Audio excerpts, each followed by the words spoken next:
नागपूर शहरात एक मोठी आणि थरारक बातमी समोर येत आहे। पोलीस आयुक्त डॉक्टर रवींद्र कुमार सिंगल यांच्या आदेशानंतर शहरात सराईत गुन्हेगारांविरोधात धडक मोहीम सुरू करण्यात आली असून पोलिसांनी सिनेमॅटिक स्टाईल मध्ये पाठलाग करत 3 संशयित गुन्हेगारांना शस्त्रांसह जेरबंद केले आहे। नागपूर पोलीस आयुक्त डॉक्टर रवींद्र कुमार सिंगल यांच्या आदेशानंतर संपूर्ण पोलीस दल अलर्ट मोडवर आले आहे।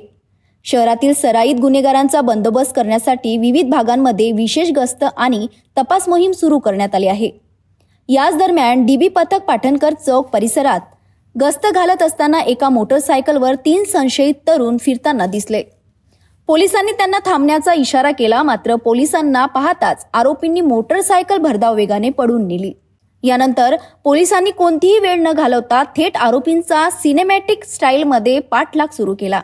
काही अंतरावर नियंत्रण सुटल्याने आरोपींची मोटरसायकल स्लिप झाली आणि तिघेही रस्त्यावर कोसळले। या क्षणी पोलिसांनी तात्काळ घेराव घालत तिन्ही आरोपींना जागेवरच ताब्यात घेतले। पोलीस चौकशीत आरोपींची ओळख आयुष उर्फ मल्ल्या विनोद मेश्राम, अमृत देवराज आणि भोशाळत अशी पटली आहे। हे तिघेही जरीपटका आणि इंदोरा परिसरातील रहिवासी असल्याची माहिती समोर आली आहे। पोलिसांनी आरोपींकडून गुन्ह्यात वापरलेली मोटरसायकल तसेच घातक धारदार चाकू जप्त केला आहे। या प्रकरणी कपिलनगर पोलीस ठाण्यात भारतीय हत्यार कायदा आणि महाराष्ट्र पोलीस कायद्यानुसार गुन्हा दाखल करण्यात आला असून पुढील तपास सुरू आहे। दरम्यान मोटरसायकलवरून पडल्यामुळे जखमी झालेल्या आयुष उर्फ मल्ल्या मेश्राम याच्यावर उपचार सुरू असून रुग्णालयातून डिस्चार्ज मिळताच त्याच्यावर पुढील कठोर कायदेशीर कारवाई करण्यात येणार असल्याची माहिती पोलिसांनी दिली आहे। जय हिंद। माननीय पोलीस आयुक्त doctor Ravindra Kumar single sir यांच्या आदेशान्वये नागपूर शहरामध्ये जे हॅबिच्युअल ऑफेंडर आहे यांच्या विरुद्ध सक्त मोहीम एक राबवत आहोत आम्ही।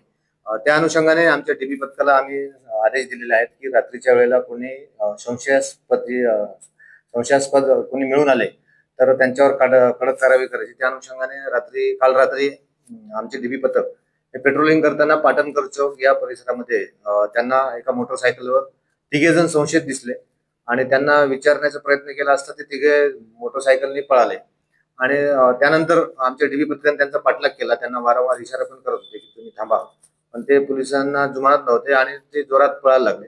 त्यानंतर पोलीस वाल्यांनी आमचे जे डीबी पथक आहे यांच्या मागे जाऊन त्यांचा पाठलाग करून त्यांना पकडलं आणि त्या दरम्यान ती गाडी त्यांची स्लिप होऊन पडली। त्यानंतर त्यांची चौकशी केली असता त्यामध्ये एक आयुष उर्फ मल्ल्या विनोद मेश्राम, बेजनबाग पोलीस स्टेशन दरीपटका, यशुदास उर्फ सैंकी अरविंद परमार, लष्करी बाग पोलीस स्टेशन पाचपावली आणि तिसरा जो आहे त्याचं नाव आहे अमृत देवराज भोशाळत, हा इंदोरा मायानगरी। असे एकूण 3 संशयित आम्हाला मिळून आले। त्यानंतर त्यांना आम्ही विश्वासात घेऊन चेक केलं असता त्यांच्या जवळ आम्हाला चाकू दिसला जो प्रतिबंधित आहे। त्या अनुषंगाने त्यांना आम्ही विचारलं तर कुठल्या तरी ते दखलपात्र गुन्हा करण्याच्या इराद्याने ते फिरत होते आणि त्यांना नंतर आम्ही ताब्यात घेऊन त्यांची चौकशी केली असता त्यांच्याजवळ आम्हाला चाकू मिळाला नाही। त्यांच्यावर आम्ही पोलीस स्टेशन कपिलनगर अपराध क्रमांक 371/26 कलम 425 भारतीय हत्यार कायदा सोबत 135 महाराष्ट्र पोलीस कायदा या अन्वये गुन्हा दाखल केलेला आहे।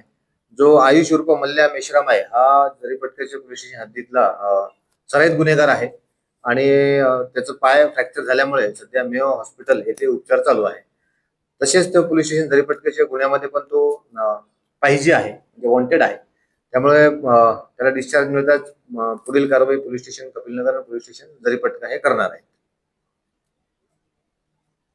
ही संपूर्ण कारवाई जी आहे आमचे पोलीस आयुक्त doctor Ravindra Kumar single sir यांच्या आदेशान्वये आणि आमचे जे जॉईंट सीपी साहेब आहेत, आमचे नॉर्थ रिजन साहेब आहेत, आमचे डीसीपी साहेब आहेत, एसीपी साहेब आहेत आणि आमचे पूर्ण कपिलनगर पोलीस स्टेशनच्या डीबी पथकाने ही कारवाई केलेली आहे। या गुन्ह्यामध्ये एक मोटरसायकल आम्ही जप्त केलेली आहे आणि चाकू पण जप्त केलेला आहे। असं एकूण 20,200चा मुद्देमाल जप्त केलेला आहे।